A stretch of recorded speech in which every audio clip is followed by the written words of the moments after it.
Nous avons cette conversation sur la question de savoir si l'esclavage devrait être enseigné dans les écoles et ainsi de suite. Et ma réponse est oui.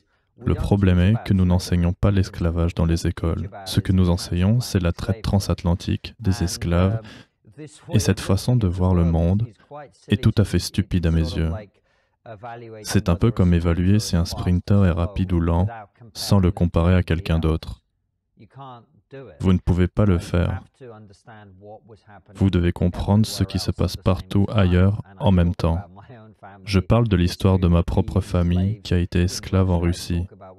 Je parle de ce qui se passait dans mon pays, de ce qui se passait en Afrique, lorsque les méchants colonialistes occidentaux sont arrivés. D'ailleurs, la traite transatlantique était absolument diabolique par rapport aux normes modernes, mais elle n'était pas aussi mauvaise que la traite transsaharienne des esclaves, menée principalement par des commerçants musulmans et arabes.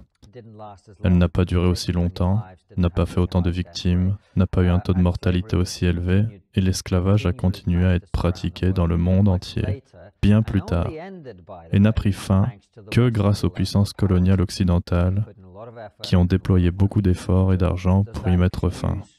Cela excuse-t-il la traite transatlantique des esclaves? Bien sûr que non, mais cela vous donne le contexte pour comprendre que les puissances occidentales sont et restent parmi les sociétés les plus progressistes et tolérantes qui aient jamais été créées, et que nos crimes, qui sont nombreux, il ne fait aucun doute qu'ils sont nombreux, doivent être considérés dans le contexte du fait que d'autres grandes civilisations et empires dans le monde faisaient exactement la même chose et pire à la même époque, et que nous y avons mis fin.